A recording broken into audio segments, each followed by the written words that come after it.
لماذا الصمت حكمة؟ كلما تحاول لفت إعجاب الناس بالكلمات فإنك تقول أكثر وتنكشف أكثر لتفقد السيطرة أكثر.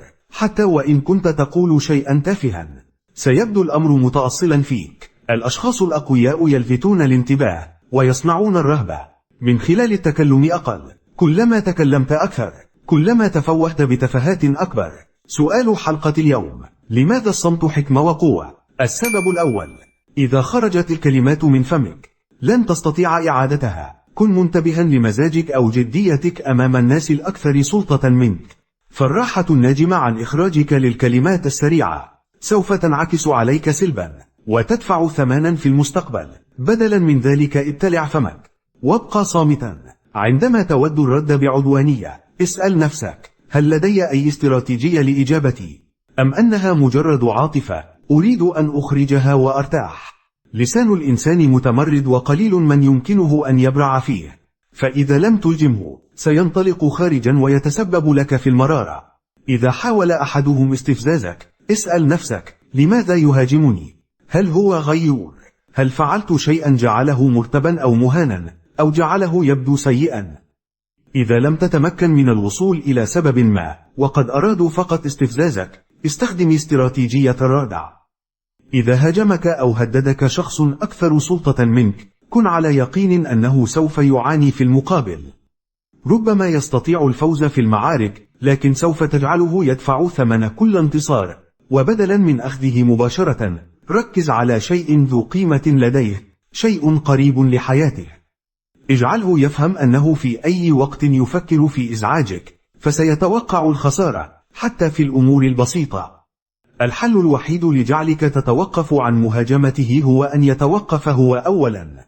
أنت كوخز النحل في جلده، إذا صعد خصمك في اللهجة أكثر فاصعد أكثر منه، ولا تنسى أن تكون حذرا في تنفيذ الاستراتيجية. السبب الثاني: اجعل أعداءك جائعين من المعلومات. كلما تكلمت أكثر كلما زاد احتمال استخدام تلك الكلمات والمعلومات ضدك في المستقبل. التكلم أقل يجعل الناس يكشفون أكثر عن أنفسهم. عندما تتكلم لا تتعلم شيئا، عندما تستمع تستطيع الاستفادة من تلك المعلومات في المستقبل. طرح أسئلة أكثر هي أفضل استراتيجية لإخراج ما في جعبة الآخرين. السبب الثالث: ستمتلك الرهبة والغموض. لويس الرابع عشر كان رجل الكلمات المحدودة، فعبارة "سوف أرى" كانت أحد العبارات القصيرة التي استخدمها لكل أنواع الطلبات التي تلقاها. لم يعلم أحد بالضبط مع من كان يقف أو استطاع التنبؤ بردات فعله. لما تكلم وتكلم المحيطون بلويس الرابع عشر الصامت كشفوا أكثر فأكثر عن أنفسهم، فأخروا معلومات استخدمها ضدهم لاحقا. في النهاية صمت لويس أبقى من حوله مرهوبين. لقد كان الصمت أحد دعائم قوته. كتب عنه سان سيمون قائلا: لم يعرف أحد أكثر منه كيف يبيع كلماته، وبابتسامته وحتى نظراته كان كل شيء فيه ذو قيمة لأنه خلق فوارق، ولقد اتسعت مملكته من ندرة كلماته. قول ما هو أقل من اللازم ليس محصورا على الملوك والرؤساء فقط. كلما أقللت من الكلام كلما ظهرت أكثر عمقا وغموضا. من خلال قول أقل من الضروري فإنك ستصنع مظهر المعنى والقوة.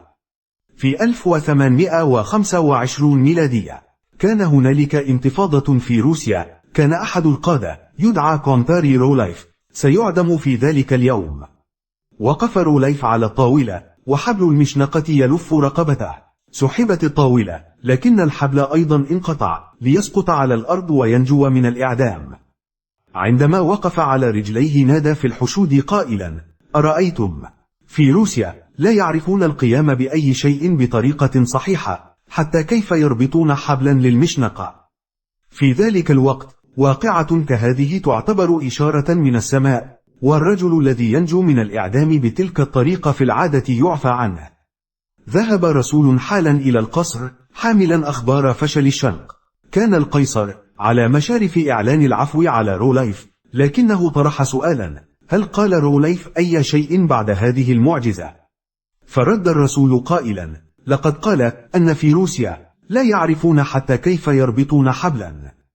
في هذه الحالة قال القيصر: دعونا نثبت العكس ونلغي القرار. في اليوم الموالي كان روليف يعدم مرة أخرى، في تلك المرة لم ينقطع الحبل. تعرفون البقية. إن قول شيء تافه لا يعني دائما أن يكلفك القتل طبعا، هذا يعتمد على الوضع الذي أنت فيه. مع ذلك فإن تداعياته يمكن أن تسبب لك المشاكل. الشخص الذي لا يستطيع السيطرة على لسانه وكلماته لا يستطيع السيطرة على نفسه ولا يستحق الاحترام. في مقابل هذا القانون هنالك أوقات يكون من غير الحكمة أن نصمت. الصمت قد يزيد من الارتياب وعدم ارتياح الناس لنا. التعليقات الغامضة والملتبسة يمكن فهمها عكس ما تعنيه منها. الصمت والكلام أقل من الضروري يجب أن يمارس بحذر وفي الوضعيات المناسبة. من الحكمة أحيانا تقليد مهرج الملك الذي يؤدي دور الأحمق، لكنه يعلم أنه أذكى من الملك. إنه يتكلم ويتكلم ويسلي، ولا أحد يشك في أنه مجرد أحمق.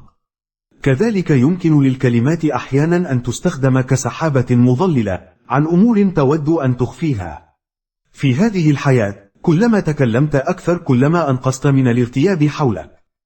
كن استراتيجيا في صمتك، لا تسكت دون غاية، لا تفعل أي شيء دون غاية، اعرف سبب تكلمك. إذا أحسست أنك تعلمت شيئا من هذا الفيديو، قم بالاشتراك في القناة حتى تشجعني على المواصلة. ولتصلك الفيديوهات القادمة انتظر رؤية رأيك في التعليق أسفل هذا الفيديو بفارغ الصبر.